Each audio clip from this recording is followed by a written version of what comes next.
तीन ओर से घेरकर रूस उसके विभिन्न शहरों पर मिसाइल हमले करते हुए उन्हें ध्वस्त कर रहा है। तबाही से त्रस्त यूक्रेन सरकार ने नागरिकों से युद्ध के लिए आगे आने का आह्वान किया है। यूक्रेन सरकार ने रूस को चर्चा का भी प्रस्ताव दिया है, जिसे रूस ने ठुकरा दिया। आइए जानते हैं क्या है इस युद्ध का कारण और इस युद्ध का भारत पर कितना असर पड़ेगा। नमस्कार, मैं सरस्वती, न्यूजिस्तान में आप सभी का स्वागत है।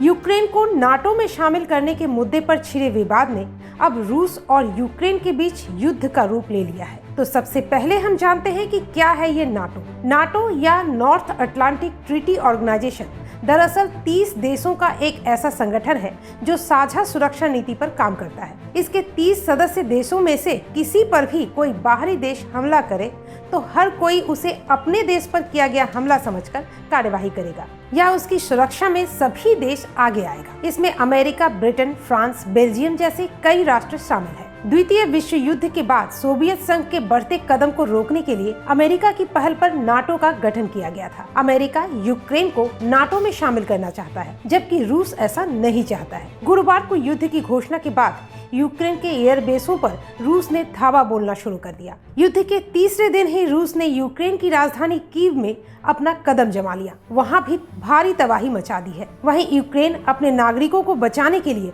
तमाम बड़ी बड़ी इमारतों के बेसमेंट में उन्हें आश्रित कर रहा है। यूक्रेन की जमीन के नीचे बने मेट्रो स्टेशनों में भी हजारों लोगों ने शरण ली है। रह रहकर हर शहर में सायरन बज रहे हैं।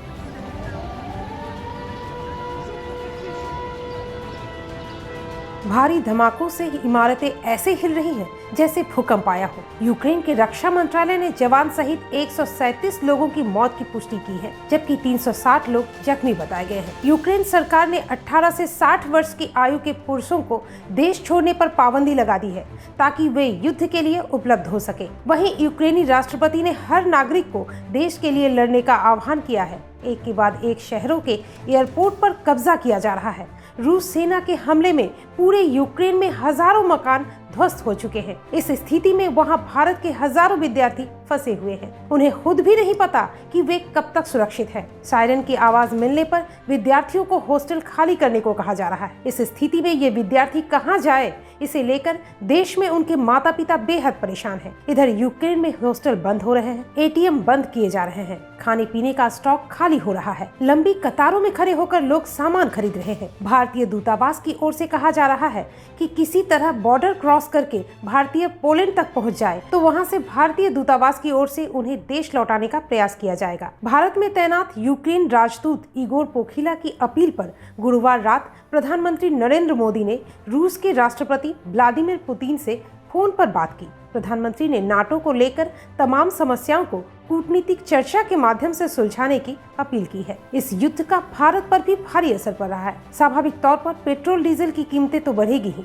साथ ही खाद्य तेल की कीमत भी बढ़ने वाली है, क्योंकि भारत में सूरजमुखी के तेल का ज्यादा हिस्सा यूक्रेन से ही आयात किया जाता है। जाहिर है तेल की कीमत में इजाफा होने से परोक्ष रूप से सभी सामानों की कीमतें बढ़ जाएंगी। इससे केंद्र सरकार की आर्थिक स्थिति भी डावाडोल हो सकती है। उधर अमेरिका भी युद्ध को लेकर रूस से बेहद नाराज है। गुरुवार देर रात अमेरिकी राष्ट्रपति जो बाइडेन ने प्रेस मीट कर बताया कि अमेरिका में रूस के 4 बड़े बैंकों पर प्रतिबंध लगाया जाएगा। रूस के कई बड़े व्यावसायिक प्रतिष्ठानों को जब्त कर ली जाएगी। जापान ने भी रूस के हमले की कड़ी निंदा की है। यहाँ तक कि रूस के नागरिक भी युद्ध बंद करने की मांग लेकर हजारों की संख्या में सड़कों पर रैलियां कर रहे हैं। भारत के प्रधानमंत्री व विदेश मंत्री ने यूक्रेन से भारत के विद्यार्थियों व अन्य भारतीयों को निकालने को अपनी प्राथमिकता बताई है। इस दिशा में कार्यवाही की जा रही है। उम्मीद है जल्द ही वे देश लौट आएंगे। भारत हमेशा से ही युद्ध के खिलाफ रहा है और युद्ध को रोकने में भी भारत की भूमिका